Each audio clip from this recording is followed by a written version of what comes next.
All right, Tara. Holiday movie trivia time. I am ready. When was the movie Elf made? Oh, I looked that up because I knew you would ask about Elf. That was made in 2003. Nope. It was released that year, but filming began a year before, in November of 2002. What about Polar Express? Okay, let's see. Polar Express, 2004. But filming began in May of the previous year. Months and months in advance. Similarly, here we are in the holiday season of 2024, and we've been getting ready for months. Years, actually. We may not have any movie stars, but the holidays at Trader Joe's, they're quite a production. Fortunately, we recorded some of our early meetings about this year's holiday products way back in January. So think of these as field recordings, and the field is a meeting in a conference room, which also doubles as a training room. Now, we don't normally record in this space, and we think we had enough microphones. Let's check it out. Let's go inside, really inside, Trader Joe's.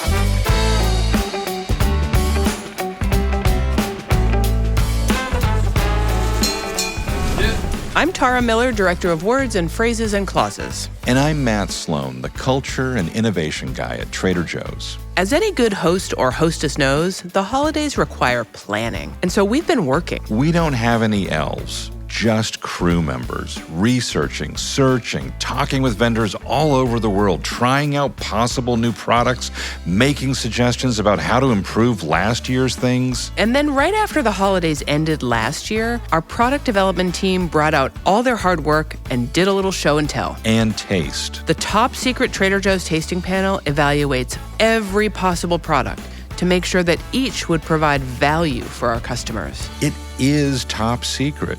Now, you may hear some voices on these recordings that sound familiar. You might think, hey, that's my Uncle Brian, or that sounds like my neighbor Kara, but don't ask them. They will neither confirm nor deny that they are a member of the Trader Joe's tasting panel. And to be sure, the Trader Joe's tasting panel is a tough crowd. We're only going to let you hear them evaluate products that passed, that were approved, and that are now available in your neighborhood Trader Joe's. But dozens of products were not approved and had to go back to development. Some might return after more development and more modifications, and some will never show up at Trader Joe's. And hundreds more products never even made it to the tasting panel in the first place. Let's get to the meat of this episode. I see what you did there. Let's listen in as a voice that may sound familiar to podcast listeners tells the tasting panel about the boneless rib roast. Okay, so up next is a holiday classic, a real quintessential center-of-the-plate protein option for a lot of people's holiday meals. One of my personal favorite dishes. It's a rib roast, also known as prime rib. We're looking to bring this in as a random white item for the meat category for $13.99 a pound. Each roast would range between 3 and 5 pounds, which would be an average ring at the register of $55.96 per unit. Prepared it for you today very simply with kosher salt, pepper, and some 21 Salute seasoning. It's an Argentinian black Angus rib roast. It's boneless, so it will merchandise easily at the stores. We don't have to deal with punctures in the bags. We're not charging our customers for bones, and we're not asking them to deal with carving it off the bone and slicing it around the bone. Contrary to what most might assume, it's actually a really easy dish to prepare. The rule of thumb when buying raw prime rib for entertaining is to buy a half a pound per person you plan to serve, which means each of our roasts would serve between 6 to 10 people. We're purposely looking at a smaller weight range to keep the ring at the registers reasonable, and we're looking to bring this in as a 4-unit pack so stores can easily manage the inventory on it. I hope it's tasting as good as it did when we tested it last week, but I'm gonna turn it over to Dan to talk a little bit about why we're pursuing this specific product and why we're sourcing it from Argentina. So the turkey yesterday was exciting, but this is a pretty emotional item for a lot of folks. What I would tell you is that in all of my conversations with store captains, customers, one of the questions that came up during the holiday was kind of like, well, where's the beef, right? Because you think of what is center of plate at Christmas time. Yeah, it's turkey, yeah, it's ham, but a lot of people, it's prime rib. Why Argentina? But if you Google Argentina, what you find is it is one of the most reputable beef producers in the world. Okay, goes to Europe, goes all over the place. This, and saying that, The Argentinian market, there's 5 grades of beef, okay? 1 to 5, 1 being lowest, 5 being the highest. This is going to be a 3+. This is somewhere right above kind of what we sell in our stores today, up to prime. If you want to take a look at it later, there's a lot of marbling in here. So what do most retailers do at Christmas time? They'll find the cheapest beef rib to sell for like $10. No marbling, all fat on top. And that's how they sell it for $9. Could be previously frozen. This is not. This is as fresh as you're going to get. The aging on it is, you got about 21 days from the time that we actually cut it. And why is it so small? The U.S. beef market is all about big. They want 1,400-pound live cattle, okay? Argentina, they're looking for somewhere around 1,000. So you naturally get this. This is not something custom. This is natural for them. This is what they do every day. So our customer is going to get something like Alex said for $50, okay? And that's about what they're paying for a turkey. And I know myself, I love turkey, don't get me wrong, but I'm spending $50. I'm spending $50 on this, okay? So, you know, this really speaks to what our customer's looking for. They want quality. So Dan, you talk about the 5 levels. Yep. So how is it labeled? So we would label this in our stores no different than what we have today. Okay, so same labeling, we can call this premium Angus beef. There's nothing wrong with that. The only thing we can't do with this is because it's imported. You can't use USDA Choice, USDA Prime. Got it. For anyone that would say $13.99, this will be a value. So I will use 2 retailers. Okay, I'll go low end and high end. I was selling boneless ribs for $13.99 this year, and they were selling just straight choice, which is going to be less than what this is. We're selling a bone-in rib for $12.49, or their prime boneless rib was $17.99.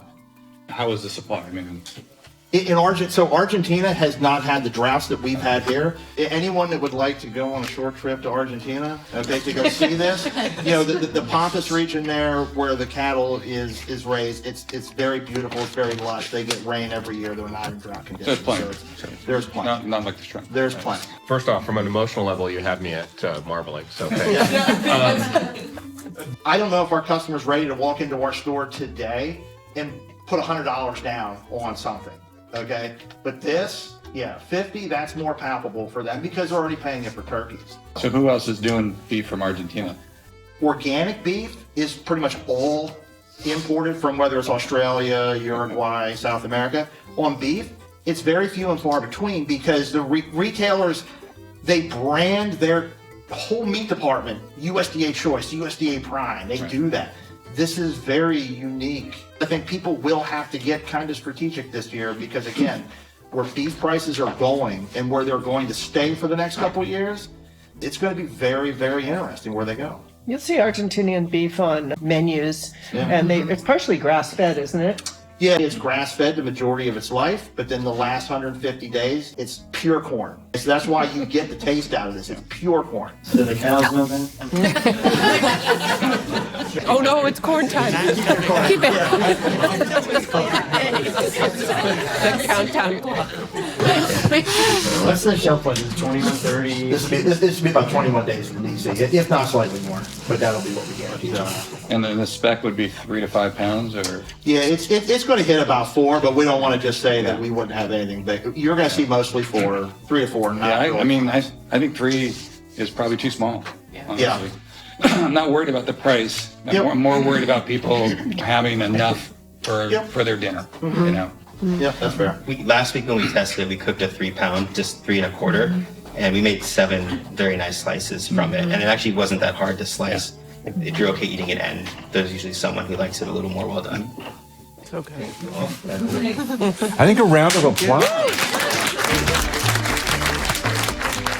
That's a nice example of listening to customers. They wanted Trader Joe's to offer a beef roast during the holidays. And the vote was unanimous, 21 out of 21. That's a rarity. Now, when we're voting at the tasting panel, we need a super majority for something to pass, 70%. But that's even more than a super majority of like governmental organizations, It's a right? super majority. It's super cool. All right, everybody, grab a pencil and paper. I'll wait. Oh, good idea. I meant for our listeners, because this might get the award for one of the longest product names we've ever had. It's Trader Joe's Crunchy Milk Chocolate Hazelnut Pralines. Wow, that is a pretty long product. Wait. Oh. There's more. Oh. Trader Joe's Crunchy Milk Chocolate Hazelnut Pralines with a whole hazelnut center. All done? I hope everyone jotted that down because you're going to want to remember these. They're really good. Our customers really like that hazelnut chocolate flavor at the holidays. This item that Trank's proposing is a smaller size, but it still has that combination of flavors that our customers really love. So when we showed this to a few different people in the office, we thought there was space for it based on what Allison said, $3.99 retail, and a milk chocolate, which is trending in that category, in our category, kind of neck and neck with dark chocolate at this point. So there's not that much else to say about it. It's made for us in Germany. We love the packaging. We're able to change up the foil, and so it's just a fun eating experience. How many pieces? Sorry? There are 12 in there? 12 in there. An interesting absence of in-depth discussion because it was just so delicious. That one was close to a unanimous vote. That was 19 out of 21 panelists voted for this really exciting product. They really are that really nice, rich, creamy, truffly texture. Okay, next up, we have something jumbo. So I went to visit our vegan marshmallow supplier earlier last year, and they were running jumbo marshmallows. I tried to think of a way of how can we incorporate this into our stores. And so the fourth quarter is such a great time to have something fun and just a little bit ridiculous. And so we enrobed it in chocolate and added some peppermint. This would be, because of the delicate nature of the marshmallow, we would have it in a box. And there's 4 giant marshmallows in the box for $4.49. The entire product is gluten-free as well as vegan. Have you made a s'more yet with this? It's big. It's too big. Yeah, We can definitely have them be smaller. It can be like this. Like even if it was half the size. The idea to replace the Minty Mallows with something new and interesting is great. So much social media feedback about the Minty Mallows being MIA this year. This is just awkward. I was tasty though. I don't know, maybe even like marshmallows. I thought it was. Yes, those dark chocolate peppermint marshmallows were originally, substantial. Biggish. Vast. Supersized. Unhinged jaw python bites. Yeah, I'm actually really glad we played that clip because it's an excellent demonstration of how the tasting panel process can make a really good product even better. We have the finished product with us. It is Trader Joe's dark chocolate dipped candy cane marshmallows. So we adjusted the name a little bit because they have candy cane pieces on the top. Want to see if they're a better size? I think we need to, in the name of science, the answer is yes. Here we go. They look like the size of a standard marshmallow coated in chocolate and peppermint. Like your classic campfire s'more marshmallow size. And every package has 8 pieces. Want to try one? Cheers. Cheers. They kind of look irregular in the best of way, like they're not identical. Some of the marshmallows appear to be struggling under the weight of the chocolate and the peppermint pieces, so they're not perfectly shaped, but I find that charming. Yeah, if you're struggling under the weight of chocolate and candy cane pieces, then I think you're living your best life. The struggle continues, All and right. the smell is wonderful. I love everything about this. I want to put that in a cup of hot cocoa and just let it float around and add a little bit of extra oomph to the hot cocoa and then enjoy the marshmallow. It was really good. I like all the textural components. There's a good amount of chocolate in that chocolate coating, so it's thick. The marshmallow is squishy and pillowy. The candy cane pieces have just enough of that tooth-sticking, chewy quality that you want. Now, keep in mind that the product development team had already put in a lot of work to get this product right. And I guess that there had probably already been changes from the original version that they reviewed. But the feedback from the panel got those down in size and we think improved the overall eatability. The end result here eventually passed the tasting panel, I think unanimously, by the time the size and shape were determined to be right. And now they're available for a very brief window at your neighborhood Trader Joe's. Hey, Matt, do you say pecan or pecan? Pecan. So you think I'm wrong when I say pecan? No, you're just from a different part of the country. I don't remember how our product developer said it during the holiday tasting panel, but I do remember that the teeny tiny pecan pies were really tasty. And this is a case where we learned from the success of a holiday product from last year and came up with a similar product that's new for this year. So for our holiday this year, I would say the item that got the most enthusiasm both at stores and customers, without a doubt, were the teeny tiny apple hand pies. They were one of our top selling holiday items for this year. So I think there's definitely an opportunity to expand this format in another flavor profile. It's a great classic holiday item. And I think partnering with this format, which we know our customers love and brings a lot of enthusiasm to the category during the fourth quarter, is just a win on both sides. Yes, so what we're presenting today is essentially a line extension of our apple version. It would be the same format. You'd get 4 pies for $5.49. It's really a traditional pecan pie flavor. If you're a pecan pie lover, we think that this delivers. The sugar is actually a little bit 30% less in this formulation than our large slice format. Not that we developed this as a low sugar SKU, because it's not. It just for that nutritional, the serving size is technically 2 pies. I think customers would really only eat 1. I would recommend 1. These are great for entertaining. They're great for somebody who doesn't want to buy a whole pie and commit to that. I think the price point, given the ingredients, is still quite compelling. Our apple version is at $4.99. The nuts are just a more expensive ingredient. So we played with the amount of nuts, the amount of salt, to feel like you're really getting enough pecans, but not too much that it would push it to too expensive of a retail. Thank you. And the teeny tiny pecan pies received 19 out of 21 votes. Solid. He said pecan. Yes. Spoiler alert, this next product was approved unanimously by the tasting panel. 21 out of 21 votes. And this is how the English toffee ice cream was presented to the panel. And we loved it. So next up, we have an English toffee ice cream that we're proposing for the holiday time period, like Thanksgiving into Christmas time period. We've done well with ice creams and products within the stores that play off of other favorites. When Marian and I were trying to come up with kind of what are the gaps within our, or potential gaps within our ice cream subcategory, English toffee was one that came to mind. You know, we sell a lot of it in candy. It's super delicious. It's one of my favorite things to buy during the holidays as a treat. And we thought that this was a format that we could kind of pull in another product from our stores. So what we have here is a brown butter / toffee base with English toffee pieces that do contain almonds. I just think it's sweetness level, it's on par with a lot of the items that we've been launching. It's not really for the faint of heart when it comes to sugar, but I think most of our customers are turning to ice cream for that decadent, delightful bite. I might be an outlier. I was sort of hoping for a little more chocolate. It's like one of the things I like about the toffee is it's like the blend of the chocolate and the toffee. Okay. And it makes it like the contrast with the sweet, of the toffee is sort of helpful a little bit. I got a fair amount in mine, Ben. So, oh, did you? Yeah.